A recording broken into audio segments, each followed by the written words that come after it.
This 6 weeks, our focus will be on informational or expository writing.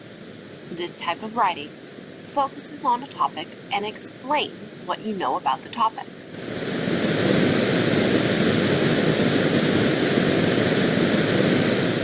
Is this text an example of expository, which is focused on a topic? Argumentative, which is focused on an issue, which means it's like a current social issue or a problem, or an opinion, which is focused on your belief. Be ready to explain why. In 1991, a frozen mummy was unearthed in the high mountain peaks near the borders of Italy and Austria. Known as the Iceman of the Alps, he was preserved in a glacier for an estimated 5,300 years. Scientists have studied the Iceman extensively, and at first they thought he died from exposure to the cold.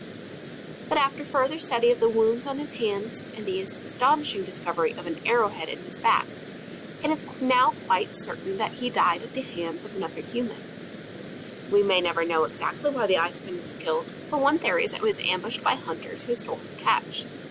However, if that was the case, why didn't his killer steal the valuable copper axe that was found near the Iceman's corpse? Clearly, there's still a lot to learn about this ancient murder mystery.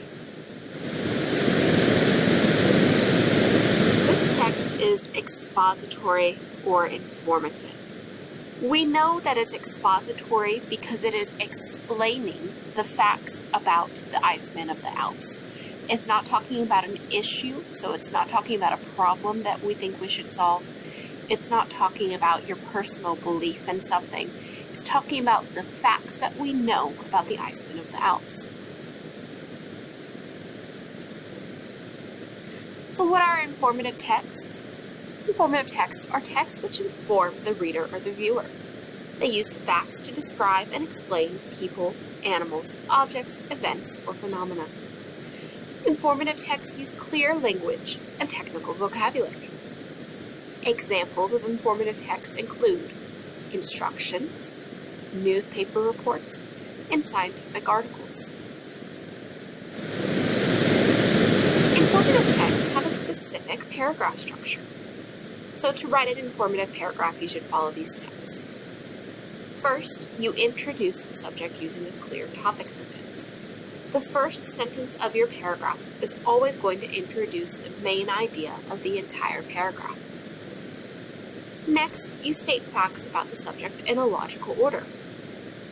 You should also describe the subject using appropriate technical vocabulary. Finally, you conclude with a statement about the subject. So the very last sentence in your paragraph is going to tell us basically the summary of what you've just said about your subject. Whenever you write an informative paragraph, it's important that you only talk about one aspect of the subject. So that means you're going to talk about one idea about whatever topic you're talking about. So if you're talking about dogs and you've got 3 paragraphs, you would have one paragraph on the history of dogs, one paragraph on what dogs look like and eat, so like their biology, and one paragraph on how dogs act as pets. If you jumble those ideas together, it's going to be confusing. So you need to have one clear main idea per paragraph. When you're ready to move on to another aspect of the subject, another main idea, it's time to begin a new paragraph. When we structure our paragraphs, we're going to use something called stoplight writing. Your very first sentence introduces your paragraph. You introduce your main idea. Then you slow down and you transition to the first detail.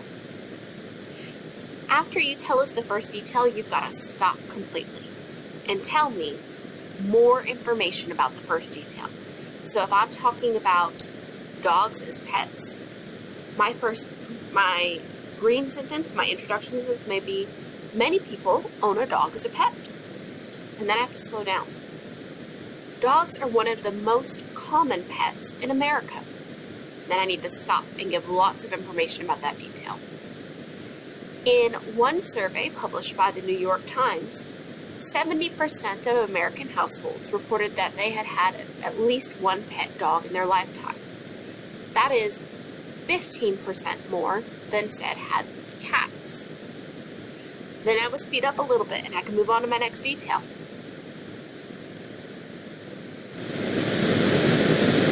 If you look at the number of students who have dogs going to Highland Middle School, 56% said that they owned a dog.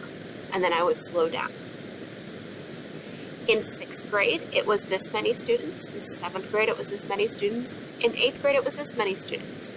And just like that, you're going to work through those main ideas. So you've got your main idea, and then you have a detail, and then you tell me lots of stuff about the detail. And then you go to the next detail and tell me lots of stuff about that detail. And then you have another detail, and you tell me all the information about that detail. And then finally, at the end of your paragraph, you can speed up. You've got your closing sentence, your concluding sentence, and that's where no more details are allowed. You summarize what you just said. So, let's read this informational paragraph, this explanatory paragraph.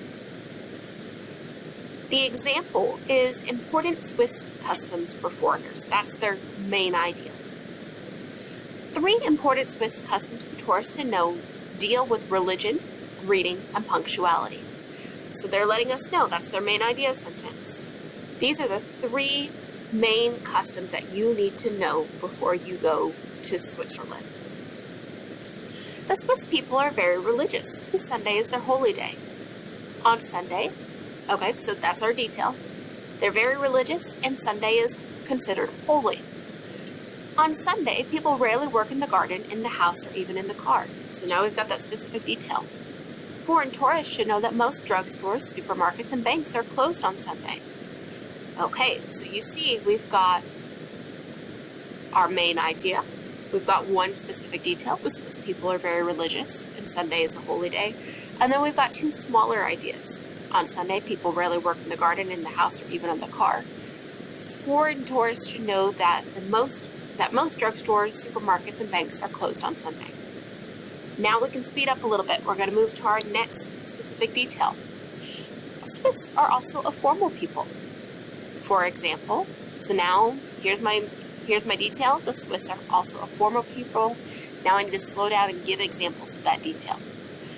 For example, they seldom call acquaintances by their first names. The German Herr, and French Monsieur are much more frequently used in Switzerland than the English Mr. is used in the United States. Okay, so that's a specific detail about how the Swiss are a formal people. A tourist should therefore say Herr or Monsieur when greeting an acquaintance, and only use the person's first name if he is a close friend. Now I can speed up a little bit. I got one more detail in this paragraph. In addition, Switzerland is the land of watches and exactness. Okay, so this detail is that Swiss people pay attention to the time and they're very exact about it. So now we're going to give more information. It's important to be on time to parties, business, meeting, and churches because Swiss hosts, factory bosses, and ministers all love punctuality. It is especially important for tourists to be on time for trains. Swiss train conductors never wait for late arrivals. Okay, now we've had all of our details, we need to wrap up the sentence, or wrap up the paragraph. In summary, Swiss customs are very easy to follow and very important to remember. Just like we just talked about, we start with the introduction sentence, which is green. 3 important Swiss customs for tourists to know deal with religion, greeting, and punctuality. This whole paragraph is going to be about the customs that you need to know before you go to Switzerland. Then we've got a specific detail. The Swiss people are very religious, and Sunday is their holy day. That's going to be that yellow sentence. And then we've got 2 more sentences that tell us about the detail. People rarely work in the garden, house, or even the car on Sunday. That's one specific piece of information about the detail. Foreign tourists should know that most drugstores, supermarkets, and banks are closed on Sunday. That's a second piece of information about the detail. Here's another example. Going to college can be expensive. First, college tuition and room and board can cost anywhere from $2,000 to more than $10,000 per semester. Other expenses make going to college even more expensive. For example, books typically cost between $100 and $500 each term. Second, materials are also expensive. Paper, notebooks, writing utensils, and other supplies required often cost more at the college bookstore than at any local discount department store. For instance, a package of notebook paper costing $2 at a discount store might cost $5 at a college bookstore. Finally, there are all kinds of special fees added on to the bill at registration time. A college student might have to pay a $50 insurance fee, a $20 activity fee, a $15 fee to the Student Government Association, and anywhere from $500 to $100 for parking. There's another fee if a student decides to add or drop classes after registration. The fees required to attend college never seem to end. Okay, so let's look. Our green sentence is our very first sentence of the paragraph, where they introduce our main idea. Our green sentence is, going to college can be expensive.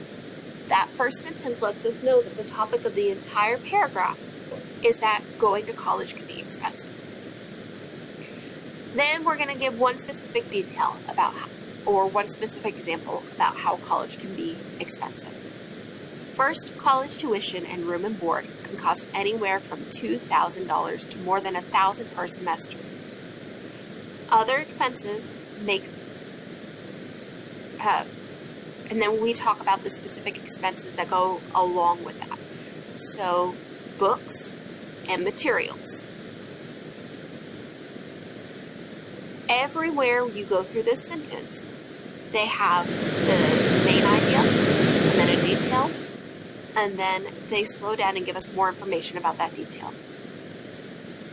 But how do you know if you've done your job with an informational paragraph? First, you're going to look for unity. Does everything in that paragraph refer back to your main idea? Then you're going to look at your topic sentences. Do your topic sentences match your thesis or the main idea of your paper? And then does each sentence in your body paragraph talk about the same topic that you talked about in your topic sentence? Next, you're going to look at details and the support. Does each body paragraph have at least 2 examples? Is each example followed by at least one more extra detail about that example? Finally, we have something called coherence, which coherence is how everything fits together or sticks together, whether it all goes together and makes sense. So when you look at the coherence, are all the points connected to form a whole? Did you use transitions to move from one idea to the next? Okay, now that we've talked about informational writing, you need to go to Canvas and you need to answer a response question. Be sure to answer in complete sentences.